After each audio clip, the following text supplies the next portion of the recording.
All right, we're going to do chapter 8, frames. I'm going to break this into two different lectures here where we're going to go over tool frame first and then user frame on the second part. All right, kind of breaks it up. We'll do a couple different labs where you're going to set up your tool frame and set up your user frame.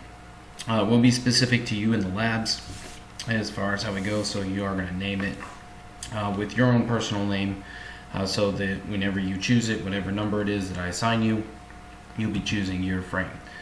Alright, so after this we need to make sure we understand the Cartesian coordinate system, system that you've been using ever since you started math with an XY axis in algebra, okay? And understanding what the differences are between world, tool, user, and jog frames. We've been in the jog frame kind of in joint, alright, moving the robot around, just starting to get a feel for it. But now we're going to start applying some things, okay? And we want to be able to access the position screen and understand the location where we are, and we want to be able to jog in our different coordinates and what it means when we are jogging in like a tool frame or a user frame, how that changes, how we're moving and what plane we're moving and what angles we can move at. Okay, so this is back to basics. Alright, we got a two-dimensional Cartesian coordinate system. So this is the first thing like you learned in algebra when you started graphing, right? We have an x-axis, a y-axis, all right, and just how those points are. Now for us, okay, Cartesian translates to world. So there's where our x location is here, right? It's obviously 600, 800 where that red dot is at, but we're always going to go x, okay, and then y. So that's how you were taught, right? 600, we always did x first, and then we did y second. Now with the robot, right, we have our three major axes, x, y, and z. So now, if we locate, okay, the origin, remember that's kind of the back base part of the robot. Alright, so that's where our 0, 0, 0 is. And the Cartesian coordinate system for us is going to be at the end of arm tooling, at the faceplate at the end of the robot. Okay, but we'll cover that here in a second. But this is where like our x, y, z would be. We would go 600 in x, 600 in the y, and then 600 up in the z. Okay, so there's how we're kind of getting adjusted to all of our pluses in the three major axes of x, y, and z. Alright, obviously negative x would be to the left, negative y would be more towards us, and negative z would be down. Alright, but that's the location of it in Cartesian. Now there's some different frame types we can talk about. Okay, so world frame. That's kind of what we just looked at with the Cartesian coordinate system, right? That's where the robot origin is. Okay, where 0, 0, 0 is kind of the base part right behind the robot, and the Cartesian coordinates are the end of arm plate, like we pointed out in class. Okay, there's going to be multiple tool frames. Kind of just depends on what the tool is on the end of arm, whether it's grippers, whether it's a paint tool, whether it's a welder, all those different things. We can use specific user frames, and we're going to design our own user frame. So if you need to do like a paint job for a certain model car and then a different model car right after that, all right, there might be different frames that you're going to use so that it paints on a different plane in different angles. Okay, that'll make sense kind of as we build our user frames, but user frames will be more in the next section. We're going to talk mainly about tool frames in this section. Okay, and then we have RTCP, all right, remote tool center point. So that's where the tool sits in the middle, all right, and we move the robot around the tool, all right, and then we have our different jog frames that we go through. All right, so we've already messed with this a little bit, just kind of moving the robot around, all right, but these are the five major coordinate systems that we work with, right? I've already taught you, right? We jog in joint, we record in world. Joint's the easiest way to get there. Remember, that's moving one axis at a time. When you move in world, remember that it moves all the axes at once, or all the axi at once, right, to get to that point, so it's one smooth movement of the robot. Okay, so that's what world is for. And we run everything usually in world, but we have our tool frame, our user frame, and our jog frame. Okay, and we can define it and make sure that we move in our tool frame and our user frame. So how do we do that? The coordinate button will toggle through all those, and most of you guys, we've already done that. You just keep hitting chord, right, and it toggles through all the different frames that you can choose to move the robot in. So this is when we come back to the world frame, right? This is where I'm talking about the back of the robot down towards the base. That's the origin, 0, 0, 0. All right, so remember when we put the robot in mechanical 0, and a lot of you guys asked, well, you know, when I'm in Cartesian, there's nowhere near 0, 0, 0, but when I'm in joint, I'm really close to 0, 0, 0, right? Because we're in mechanical 0, which is where our joints are all in 0, 0, 0, 0, or as close as we possibly can get. Remember the world frame, the origin's back here, but the end of our, or the actual coordinate system's on the plate, all right, at the end of our tooling. All right, so that's really kind of the difference between the two. All right, and with world frame, the origin is predefined within the robot. So you can kind of see where the yellow arrow is pointing there. That's world frame 0, 0, 0. All right, we've talked about this before with it as well, right? We base everything off of where 0, 0, 0 is, and we use the right-hand rule. So positive x straight out in front of us, and our perspective for the right-hand rule is if we are standing directly behind the robot. Okay, that's the perspective. If we are behind the robot, all right, positive x is forward, positive y is to the left, and positive z is up. This can change when you define your own user frames. Okay, that's what's really cool about it, is we can change where positive x is, or positive y, or positive z is, using our own user-defined frames. So that's kind of the whole point we're getting into this. All right, so we can take a look at this. We've done this. We've looked at the position data. All right, you've hit menu, all right, and you can go through and get it, or you hit the POSN key and get it, right? So if we're looking at this one right here, I can tell it's in Cartesian, right, and we're looking in the world frame. So that's the location of the robot. Now they're using all of RoboGuide for this, so this is the coordinates of where that robot's kind of sitting right now. RoboGuide's the software Fanuc uses that you can, you know, create your own programs in and then bring them over to the robot and upload and use. Okay, but when we looked at the position, notice we had our three major axes, right? X, Y, and Z, and then we had yaw, pitch, and roll, all right, for the other pieces. So all the wrist action on the three minor axes, okay? So that's where, okay, the robot origin is, right? 0, 0, 0. That is where the actual coordinate is. So I was trying to explain it to you earlier, but we can actually kind of see it now.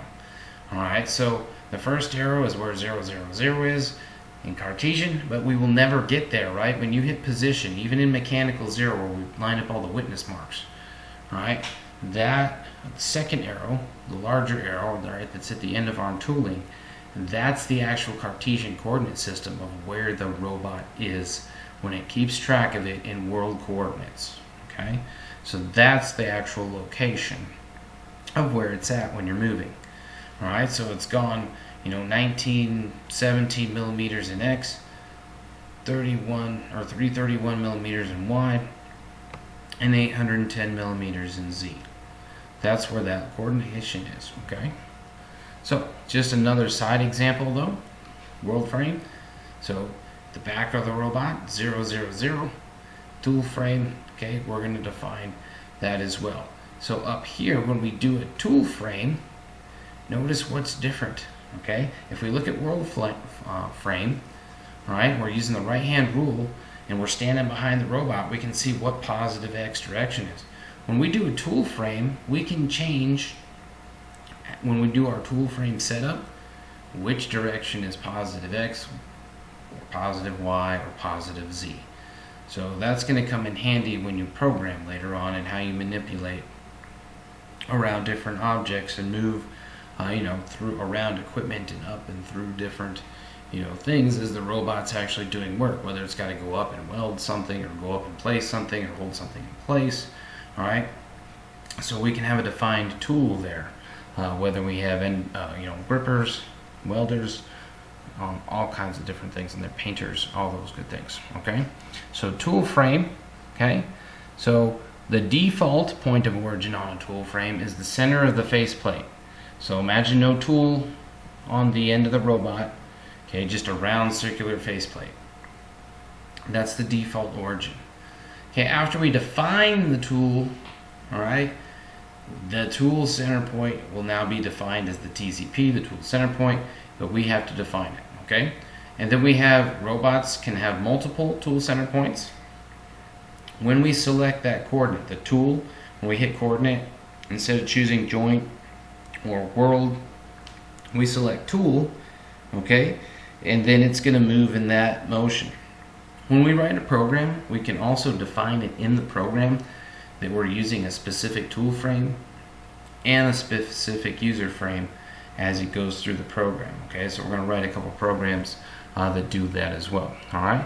So when we have the actual tool center point, what's the point of it? So if we're painting, all right, so we know that, you know, we set this because we need to know where it's at, because we want to make a nice uniform movement when we're painting. All right, painting has to be a certain distance, all right, from whatever you're painting, and then it has to be a nice uniform movement. So we want to be in that tool center point there. Okay, same with welding.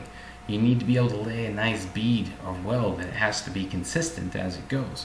So it's very important where we set that tool center point. So on the left hand side it shows paint. Notice the tool center point for paint is where the red arrow is, not right exactly where the tool is. We use the center point to define how far spray that is. So it depends on what you want to coat, right? We might be 8 inches from the actual spray nozzle. We might be a foot from the spray nozzle. We might be 3 inches from the spray nozzle. That's where the tool center point is. On the right hand side where we have the welder, okay, we want the tool center point to be right there, right at the end of the torch. Okay, this is coming out. So next, if we have like grips that hold it in place, where's the tool center point need to be? Right in between where those clamps come down. Okay, that's where we want our tool center point. Okay, and then our grippers, when we do our grippers and we do our tool center point, we want it equidistant inside the grippers. All right, so we want it right there in the center. That's where we would make our tool center point on grippers. Okay, so it depends on what the tool is, all right, and how we want to apply that tool and what we need, where we actually define our tool center point. All right, there's 3 basic methods for defining the tool frame. Okay, the one that we are going to use in the lab, all right, is going to be the 3-point method. So when you guys do your lab, you're going to define it using the 3-point method. Okay, so it defines only the location of the tool center point when the values can be measured and directly entered in. Okay, so we can't measure them and enter them in, so we're going to use the 3-point method. Most common method that we're going to use. We can do a 6-point method, okay, but we can change the orientation a little bit, okay. And direct entry method, this might be something if we were using a handling tool like RoboGuide software, things like that, where we know exactly where everything is going to be. We would go in and override the positions. All right, but we're going to program the 3-point method when we do our lab. We will not be doing the direct entry method. Okay. Now, if you do have a 4-axis robot, though, you have to do direct entry method. All right, so how are we going to set up frames? You're going to walk through this in your lab, but make sure that you kind of know, all right? So we're going to hit menu, we're going to go setup, and then you're going to hit enter on setup. So you guys are kind of struggling how we get through the menus. You can either hit number 6, or you can go down to number 6 and hit enter. Go over to frames, which is number 3 on the flyout menu. And then we're going to go down and choose, once you're inside frames, you're going to choose tool frame. Alright, notice the screen is going to pop up, and at the very top it's going to say tool frame, 6-point. So what we need to do is, I don't want you overriding the gripper or anything like that on ours, but we're going to go into the tool frame. I'm going to assign you guys specific numbers, okay? Based on your name, you're going to have number 1 for everything that we do. User frame 1, tool frame 1, position register 1, those sort of things. You will be set to that number as you program in the class, okay? But we're going to step in and take a look at the detail. Now, if I hit type, if I hit F1 type, I can change between tool frame and user frame and how I set all those up. All right, but I want to go into the detail of this one, and I'm going to change it. So I'm going to hit method down at the bottom. Okay, and that little screen's going to pop up, and it's going to ask me if I want to do 3-point, 6.xz, 6.xy, 2 point plus z, or direct entry. I want to select 3-point. So you're going to do this in your lab and you're going to select 3-point. And then there's a specific order once you select 3-point. Okay? This is very important, the order that you do this in. Okay? Notice there's a correct diagram and an incorrect diagram. Notice diagram 1, or the diagram on the left, that's correct. Okay? Position 1 is coming down on the point, and then 2 is going to be perpendicular, and then 3 is going to be perpendicular to 2. Notice what's incorrect about the image on the right is that 2 and 3 lie in the same line. Okay, you don't want to have that. We want to have 3 perpendiculars. Okay, so 1 has to be perpendicular to 2 and 3, and 2 and 3 have to be perpendicular to each other when we do the 3-point method, and we need to go in that order. I'll be there and guide you through it when you're working through the robot to make sure that you get it correct. All right, but make sure that you take note and truly understand this part, because this can really screw a lot of things up for you in your programs if you don't have this right. And I'll know when you run it in World if it doesn't run right. I'm going to make it come back and redo your tool frame and your user frame and re-establish those. Alright, so if we were watching the robot here, so in class, right, we have the little black block, and what's green on here are our white little pegs that go in it. Okay, so we're going to be doing the same kind of thing. So your first approach point is number 1. You're going to bring the robot down, and I've already got the little pointers stuck in the grippers. If not, we'll have to put them back in. You're going to come down, and the first approach point is straight down, just as you see in the picture. Okay, so the second approach point, you're going to maneuver the robot, and you're going to position it here. Okay, and you're going to record that point, and then you're going to position the robot here. Alright, so make sure that we know. Notice all 3 of those were perpendicular. I'll step back through. So you're going to do approach point 1, then you're going to move the robot to approach point 2, which is perpendicular to approach point 1, and then you're going to move it to point 3, which is perpendicular to point 2. Okay, you must set up your tool frame in that method. Okay, so how do you get to your tool frame? You're going to hit shift and coordinate. So instead of hitting coordinate, right, coordinate tells us to jog through the joint, the whortle, all that. You're going to hit shift and coordinate, and that's going to bring up your user frame and your tool frame up here. And you'll select it and see how to the right where it says tool 1, jog 1, user 0.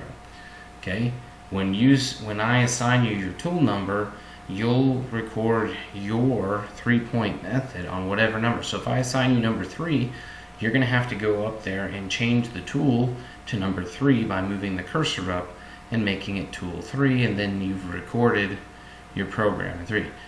Don't look at the screen here, because this is literally just a screen capture of a lab. The important part is in the upper right hand corner of what you would see on the teach pendant, where it has tool, jog, and user, where you're selecting the specific tool frame that I assigned to you. Alright, shift coordinate goes through those frames, versus just coordinate changes us how we're going to jog the robot. Okay, so that's the end of chapter 8, part 1. Okay, we're all going to go through this lab exercise, and we're going to do a tool frame setup. Okay, we're not going to do direct entry. We're only going to do the 3-point method. Okay, then once you guys set it up, we're going to jog in that tool, and it should manipulate around the end of arm tooling when we're in world and when we're in tool coordinates. So that's important. You need to make sure that you set this up correctly, and I need to verify each and every one of you guys that you set it up, and I need to see you jog the robot around your tool center point. Okay, so we'll pick back up here and go over user frames next.